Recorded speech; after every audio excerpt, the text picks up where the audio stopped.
Welcome to another edition of the Bible and Money. And I like to do these once a month, twice a month. And today, let's talk about get rich. Easy and quick? Maybe, maybe not. As always, my little disclaimer. These are not sermons. If you want to watch a sermon on YouTube, plenty of content producers or other pastors who have wonderful sermons on these things. So I'm not here to do a sermon. I'm here just to do some teaching and share a little bit of experience. And I like to always use Excel to demonstrate some of the math.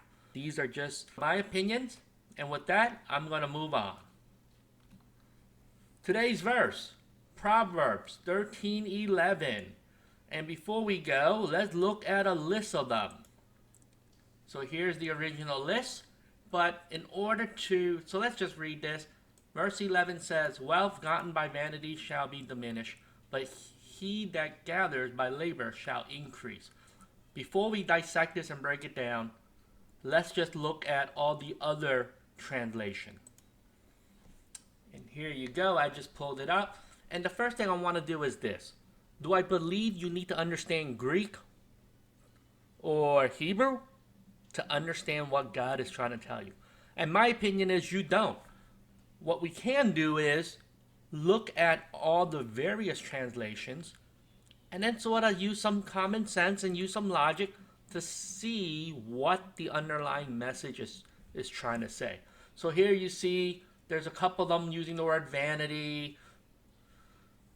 Here use fraud. Sometimes you see it's the word wealth. Sometimes it's money. Sometimes it's wealth. Right? Here it goes. More fraud. This one says in haste. Here's another one by money gained by cheating. Okay, so the first part you see the common pattern is gaining something, whether it's in haste, through vanity, dishonesty, gambling. So we're going to use sort of those terminology for the first half. And the second half is the same. Let's see what it says. Let's see what the common word is. Okay, there's labor, right? Those who gather by labor shall increase. Here goes by working hard. Here goes, he who gathers little by little will make it grow. Gather by hand, another word for labor. Works diligently, he will prosper. Here's another one, right? Gather little by little. Let's see what else is there. Gathers money. Little by little, little by little. Okay, you see that little pattern here. Gathers by labor. Okay, so this will give you a clue. Did I need to understand Greek? Absolutely not. Is one translation better than the other? I have no idea, and I'll probably never will. But I don't believe God requires me to understand and read things in the original text. And so I just wanted to highlight the four here. But you see the pattern. The first part, not as clear maybe. Second part, a little bit easier to understand. So let's talk about this in more detail. And we talked about the second part, right? We talked about it. It says working for it. Saving and investing, you can make it grow. And so we see the second part using, right, labor or your hand or those who gather little by little make it grow over time. So I think that one is very easy for us to understand. And if you gather little by little, is it okay for you to just stuff it under your mattress? And I don't think that's what we want to teach. And for those who want additional reference, you can read Matthew 25. And it talks about, hey, well, if you knew, right, it's a quick parable, but if you just read these two verses, you'll see, hey, if you knew the master was angry and the guy hid it under the ground or dug it under the dirt and just returned everything he did, he's like, well, that's not right. You should have at least left it with the bankers. You would have earned at least interest on it. So this concept of earning interest existed for a very long time. And I believe that not only is earning interest really smart, right? I actually think that's what God wants you to do with your money. when you have extra or when you have a surplus, it's not enough to just leave it hiding under a mattress or in the ground or sitting in a bank earning 0%. I think there's actually a better use of it. And this is the concept of learning how to let your money grow and multiply on its own. So now on to the harder part, the first half of the scripture. As we saw earlier, it uses a concept of vanity. And we don't really know what that means, right? I mean, if in English, it means by look, it's different. So here you go. I looked it up. I have no idea what by vanity means in the King James Version. So I looked it up, and this is what some of the experts think it means. By untrustworthy methods, such as speculation, gambling, or some type of high rate of interest with poor security. And it goes on, in contrast to the second part of the verse, by hard work, by labor with your hands. The word vanity in this sense is what is unreliable, okay? See, it says unreliable. Versus your hand, right? And your labor is reliable. And in other previous writings, it means in haste, right? Or quick returns. And obviously I do not know what these are because I don't read. I believe that could be Hebrew. But you get the concept. So this will give us a clue to what the original text means for vanity. So why is inheritance listed here? Is it really dishonest money? Is it vanity or in haste? And the answer is no. Inheritance is very different. But we know that most inheritance doesn't last. They've done studies on wealthy families, and generally speaking, by the third generation, nearly all families have dwindled the money to zero. And in fact, we understand most of them are even near first or second generation. Because when you don't work for it, you just don't appreciate how hard it took to save and make money. And so when you're just spending it, it's just so easy to make it disappear. The second one is slot machines, lottery, things like Powerball, Mega Millions. Again, is it dishonest money? Not the way we think. It's not because you did something weird or shady to get it. It means you put $1 and randomly you won. You beat the odds. But we also know those who win lottery, most of them, and I don't know what the odds are, but it's pretty high. I think it's well over 70% of them end up losing most of the money within 5 or 10 years. And it doesn't last long. And the other ways are Ponzi's and other type of methods that will promise you how to, get rich quick. So, before we transition on, we're going to go into 1 Timothy 6:9. So here's 1 Timothy 6:9. The Bible reads over here, those who want to get rich fall into temptation and a trap and into many other foolish and harmful desires that bring them ruin and destruction. So here we can clearly see this temptation, longing to be rich, the desire to be rich. Generally speaking, that's like the selling point of getting you hooked. And the Bible warns that those who fall for these things, or those who that sales or that marketing that appeals to you, there's a warning attached to that. It's almost like saying beep, beep, beep, beep, beep. Be careful, be careful. Too good to be true. And so the Bible warns people like, look, there's some bad stuff that will happen. Now, that's a general statement. Is all things or all opportunities a scam? Absolutely not. And there's too many to talk through, so I'm not going to address any of those.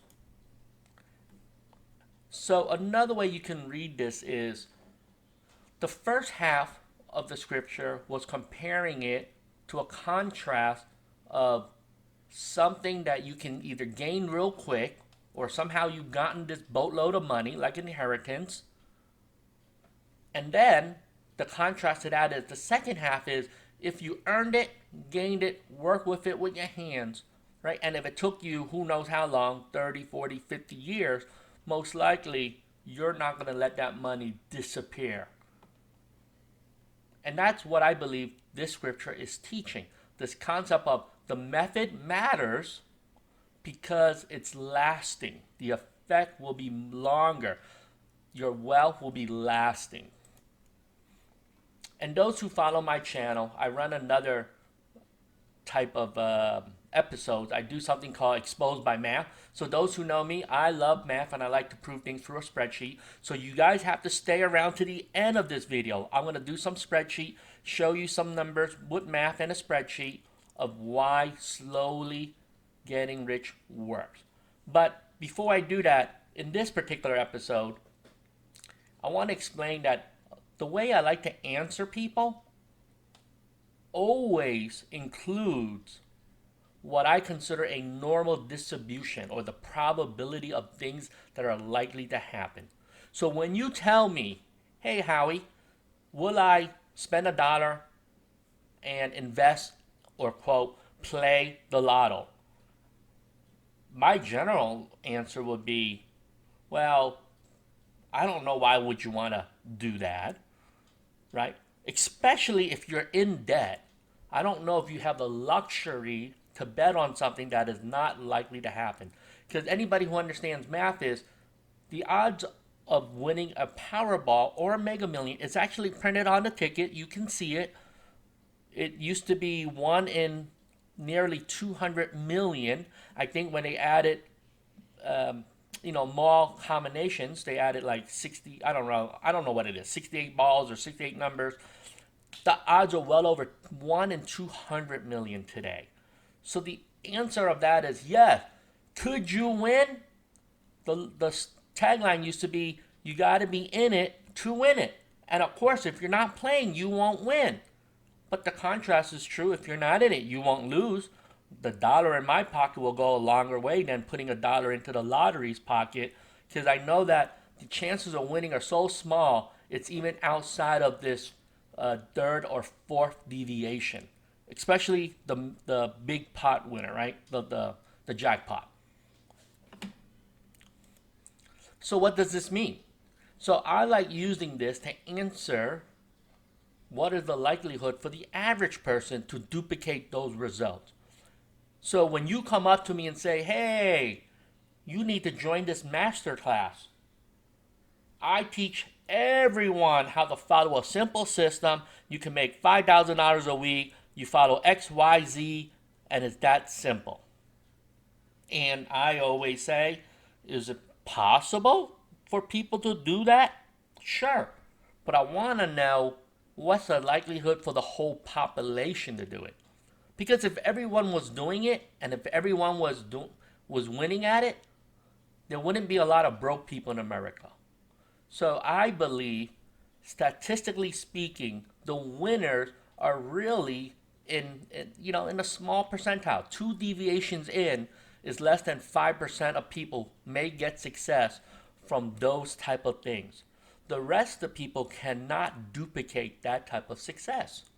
And so those are factors that you should consider. And I'll get into some specifics if you just hang around a little bit longer. Don't forget to like and subscribe this video. Again, these are longer videos because I do a lot more teaching. So when it comes to investing, it is possible for a bigger percentage of the population to do so, to make money that way. And it's almost the same with like real estate, right? The average person can own one home. You won't be a millionaire or more, but you may be able to accumulate $100,000 in wealth, or if you're lucky, your house is worth more, and you may be able to accumulate $400,000 in wealth. And so that is available to a bigger percentage of the population. They didn't have to do anything sneaky. You didn't have to do anything sophisticated. You just have to buy a home, live in it, pay your rent or your mortgage for 30 years. And what I mean is your mortgage, and you pay it off for 30 years. And at the end of this, you have a home all paid off, and this is where your wealth comes from. And is it the best investment? I'm not here to address that, but it works, and you didn't have to do anything. You didn't require a special skill, and that is available to a big percentage of the population. If everyone did it, it is possible to say 95% of the population could have done it and achieved success using that method. And the same with the stock market. Now, in the past, it wasn't true, but today, if you introduce indexing, it is possible for the general population to do just fine using the stock market by investing properly using indexing. In any case, I hope you understand how I answer using probabilities of what's likely to happen and what's not likely to happen. So I'm going to move on to the next thing. So here's some fun stuff that I'm going to cover. Let's cover some other examples of what the first part was warning about.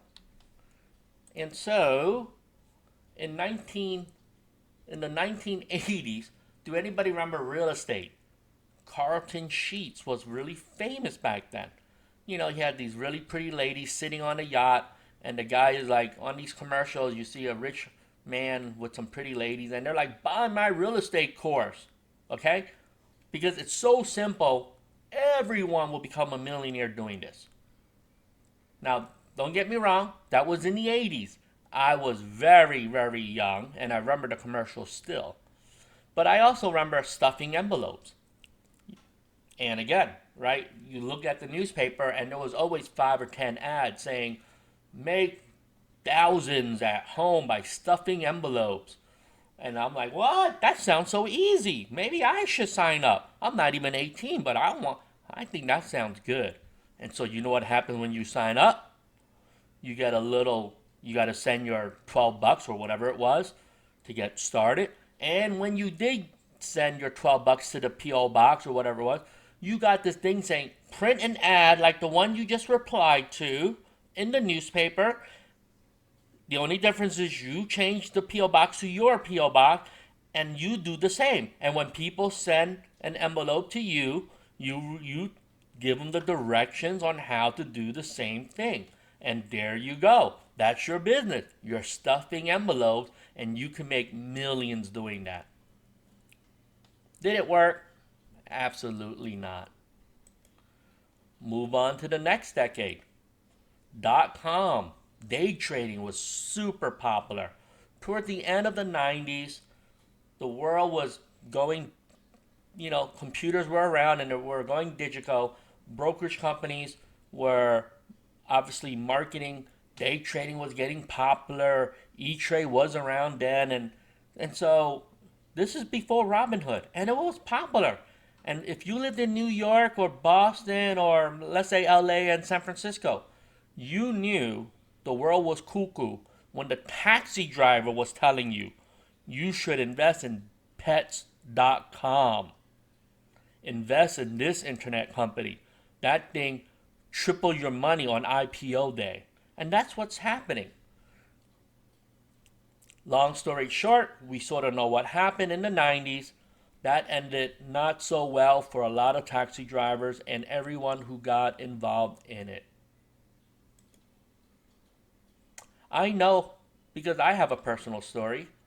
I did a little bit of it, and all I can tell you was it was crazy. While money was made quickly, I still remember how fast it disappeared. The stock market took a beating.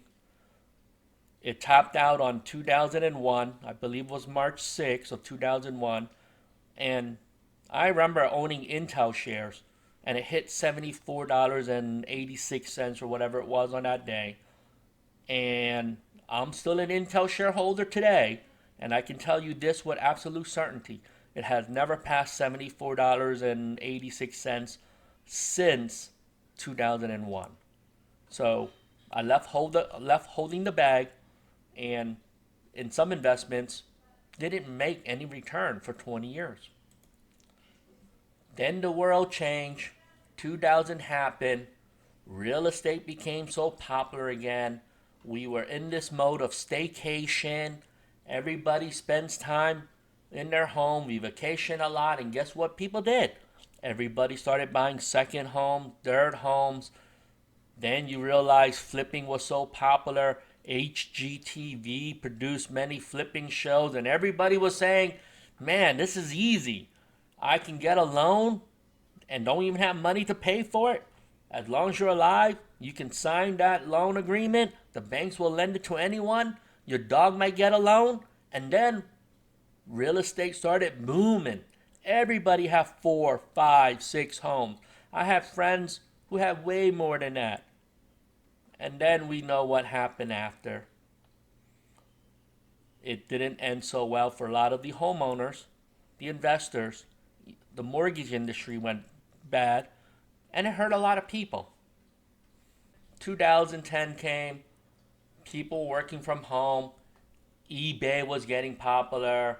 A lot of these big websites got popular. You can make money running an eBay store. You can drop it off and somebody will sell you your stuff. You can run different things. Internet was booming. YouTube was starting to get big. Write ebooks. You can, whatever. There was a lot of stuff happening. And I even remember big connections for the folks who are in the Bitcoin world. It was so easy to make money. People were investing in these things, and same thing happened.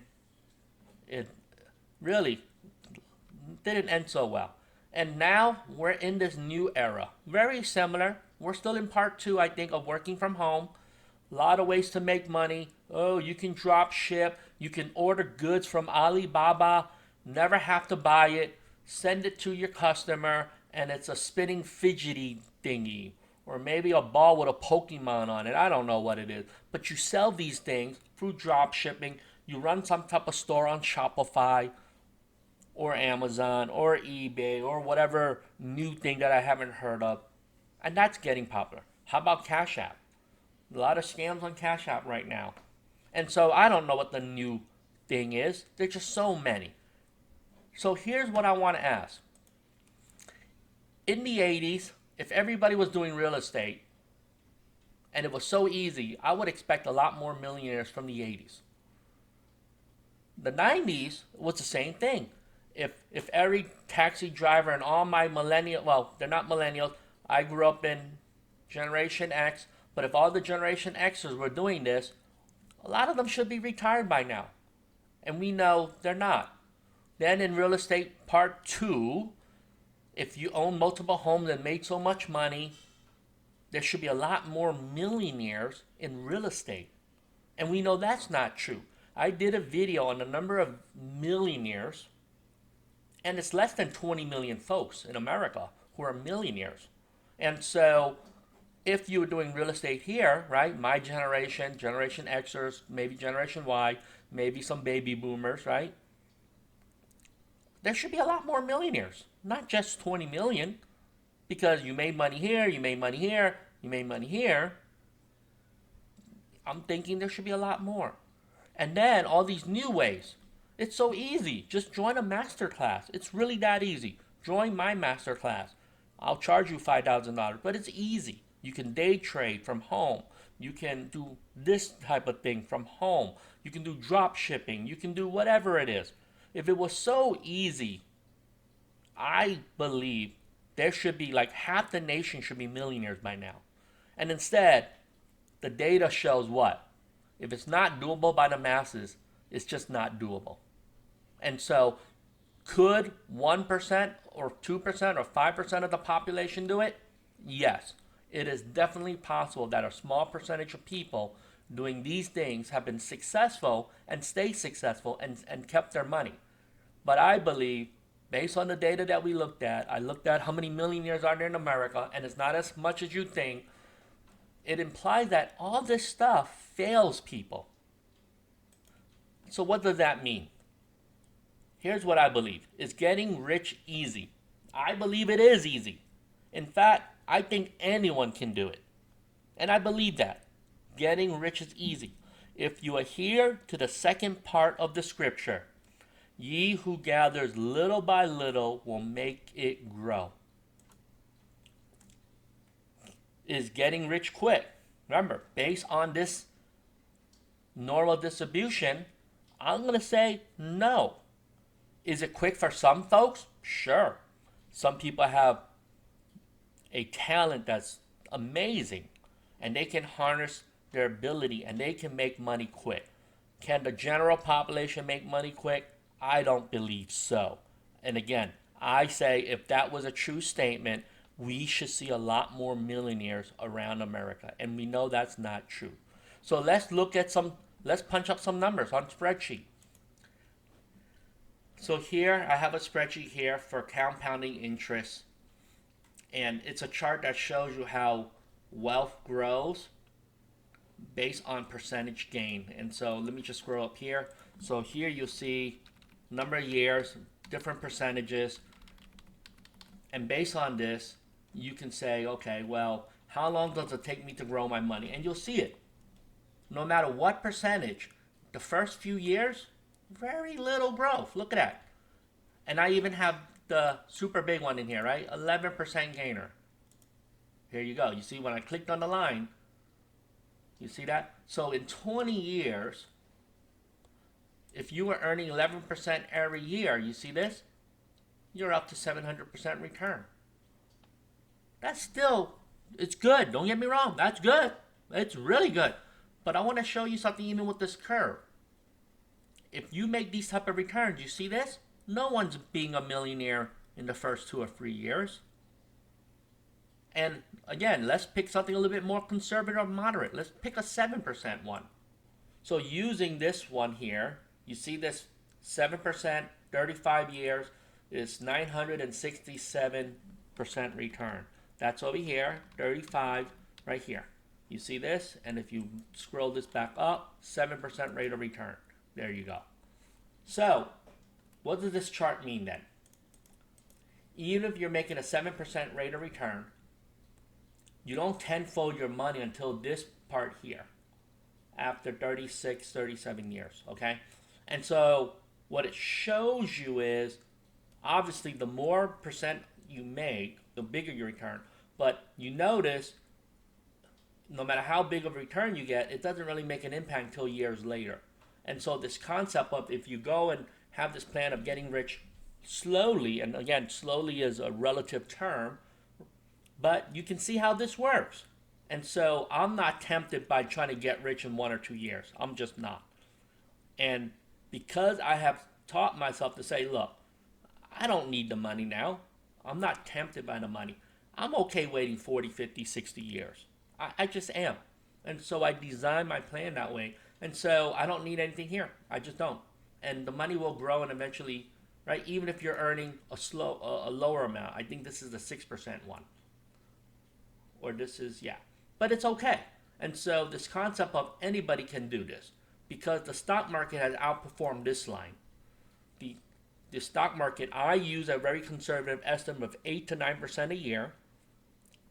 Some people say, well, the stock market returned 10 or 10.8 or 11%. And again, I don't really care which survey you use or what you think the last 100 years of stock market return is, because people argue on even something as simple as that, and they say it should be 13 or 14 or 18%. Whatever numbers you think is realistic for you, if that's what you use, that's fine. I don't use that. I use a much simpler and much more simpler interest rate return.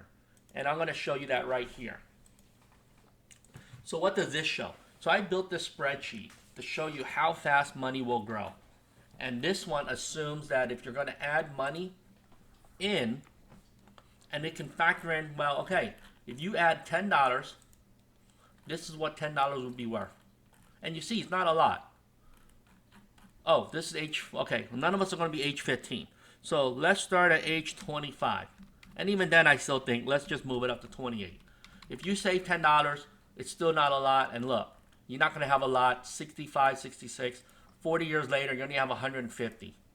Okay, and this is using a using an interest rate return of 7.2. You can use 7 if you like. You can use 6%. So I'm going to show you something. But what if you add $1 more and you do that for 5 years? And what this is saying is, let's increase this to 5, and this will show you. So if you save $10 the first year, next year you're going to save 11. And if you save 11, at the end of that year, your $10 now worth $10.70, and your $11 didn't gain anything yet. So if you add those two together, you got $21.70. And in the third year, because you added another dollar, right, you're investing 12, and now this is your total, because these will have compounding interest. And so I designed a spreadsheet to show you what happens if you go out further into time. So this is number of years 5 total, right? So it's 1, 2, 3, 4, 5. So what I like to do is show you, well, what if you did this for, let's see, will it work for 25? So let's just test something out. So let's just scroll all the way down here. I did a quick check. This did work. 25 years out into the future, because if you're adding a dollar, it stops. It's 25 plus the $10, right? So this works. So you see how I made this? And I actually made it go up to whatever this is, 28 years. And after that, you didn't need to do it anymore.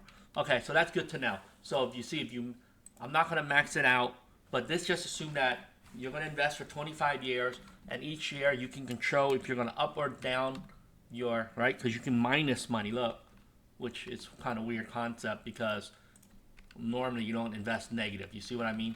You don't invest negative. So I need to probably fix the formula there. But I need to design this to go up. So if you start at, so look, you can say you started with 500 bucks, your total net worth, right? So let's show you how this works. If you start with 500 and never invested anything else, this is how much it will grow to, right? Based on the years. Then what I do is, okay, well, there's more. So what if you want to save, let's say $4,000 a year? This is what it will be. You see that? If you save $4,000 a year and you have 500 bucks already, you see how it grows? And so it goes out into the future, and then it builds this compounding interest part for you. So you see, at 7%, you will make, by 65, 600,000. But if you got 8%, 65 is 800,000. And if you got, let's say, 8.5% return, you see that? Nearly 9. And then $1 million if you get 9%. Stock market, you can get 10% on average. So if you invest $4,000, 25 years, you can do it. But now what if you say, hey, but if I started with $3,000 a year, right? And let's use lower numbers. But what do you say, but once I'm convinced that I like this concept, I'm going to increase my saving rate every year by $100. And that's what this chart does. You see that? So it will increase the saving rate. And so this helps me model out into the future what you can be saving. And so you can see how slow and investing over time can build value. And again, you may say, hey, some of these numbers, look, I can make it to $1 million at 69. Saving $3,000 is a lot of money, but it's possible. If you're making $30,000 a year, 10% is this much. Did you hear what I just said? 10% of $30,000 salary, you will make it. A lot of people don't think that way. They think, well, I'm only making 30 grand. I cannot become a millionaire. And I'll tell you something. When I first started out, I was making 25 grand. And I was saying, I think I can make it even if I made 25 grand. Even if my career never takes off. Even if I never get promoted. And so the modeling can prove true, because then you understand how this concept works. And I didn't even use 10% rate of return or 9% rate of return.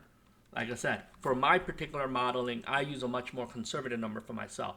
But I wanted to show you what's possible. Okay, what if you're making $100,000? Your family is making $100,000. It's easy for you then, or not easy, but it's easier for you to save $5,000 a year. Isn't that true? That's only 5% of your paycheck. Most of you will get a match for your 401k plan. And you can see where the numbers fall in. Now, I get it. If you're not 28 anymore, let's say you're 38, you see, by the time you retire, you're going to tell me it's not high enough. It's only 600,000. And that's a true statement. If you want to spend and travel 4 times a year and own multiple homes, you can't save 5,000, right? You may be the family that needs to save 15,000, right, for the next 15 years. And when you're increasing it, you may have to increase it $250 each year, right? Things like that. Or even that's not enough. You may have to up it even more, right? You might have to up it $500 a month. I mean, a year. So the first year you're doing, right? And then look, you're increasing it. So in the future, you're making more money, but you're saving more. And that's how this works. And then you can model it out, okay? Then I can say, hey, 65, 1.5 million. So you can do this, right? This is the beauty about spreadsheet modeling. You can figure it out. So in summary, this is why I believe getting rich is not as hard as people say. I didn't even model it out if you were a family that made over $200,000 or more. There are many families who can save $20,000, $30,000, $40,000 a year or more. So that's really the hard part. If someone can make it saving $2,000 or $3,000 or $4,000 a year, there's almost no logical reason why someone who has a higher income and couldn't make it. And so is getting rich quick really the right formula? I don't think it's the right formula. I think getting rich is easy. The math shows that anyone could do it. Whether or not you did do it is a different question. And I can tell you this, more people spend money in ways that really didn't produce any return on investment. And so that hinders your progress towards your goal. So if you need help, I'm here to help you. Like I said, I'm Howie. I'm here to help you win with money. I have done a lot of these things. I have experience in a lot of these different areas. I own multiple homes. I've done Beanie Baby collecting. I've done a lot of weird stuff. So, and again, a lot of them have failed, and I have 2,000 Beanie Babies sitting in my garage that I eventually just started donating to hospitals, right? Because what am I going to do with all those Beanie Babies? Now, it would be ironic that one of them is worth money that I gave away 10 years ago. And if that's the case, it's okay. I actually enjoyed my time driving around buying the Beanie Babies with all those grandmas that I was competing against. But that brings this episode to an end. I hope you like this stuff. The math shows that this is doable. Follow the scripture. Don't be tempted. Don't fall into a trap. Don't be lured into doing something really dumb that you're going to regret. It will set you back many more years. If you do it the way the Bible teaches, I believe anyone could do it. And with that, this is the end of this episode of The Bible and Money. Have a good day.